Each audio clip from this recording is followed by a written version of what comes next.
Perfect alibi. At the time the murder was committed, I was traveling on the 8 o'clock train to London, said the man. Do you always catch such an early train? Asked the inspector. Of course I do, answered the man. I have to be at work by 10 o'clock. My employer will confirm that I was there on time. Would a later train get you to work on time? Asked the inspector. I suppose it would, but I never take a later train. What time did you arrive at the station? At 10 to 8. I bought a newspaper and waited for the train. And you didn't notice anything unusual? Of course not. I suggest, said the inspector, that you're not telling the truth. I suggest that you didn't take the 8 o'clock train, but that you took the 8:25, which would still get you to work on time. You see, on the morning of the murder, the 8 o'clock train didn't run at all.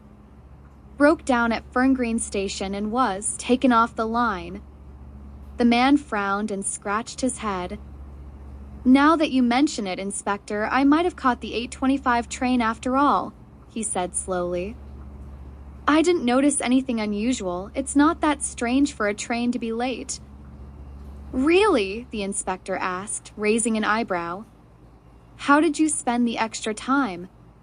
I waited on the platform for about 25 minutes, the man replied. I was reading the newspaper the whole time. The inspector's tone sharpened. That's interesting because your neighbor saw you leaving your house at 8:15, just after the murder took place. The man's face turned pale. That's not possible, he stammered.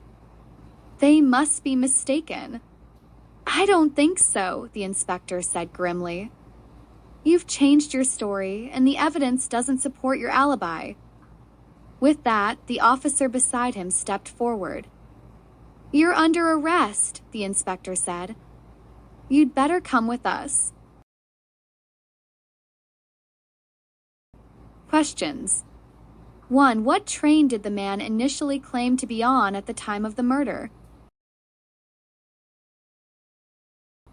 2. Why did the inspector doubt the man's story about taking the 8 o'clock train? 3. How did the man say he spent his time while waiting for the train? 4. What evidence did the inspector present to prove the man was lying? 5. What happened to the man at the end of the conversation with the inspector?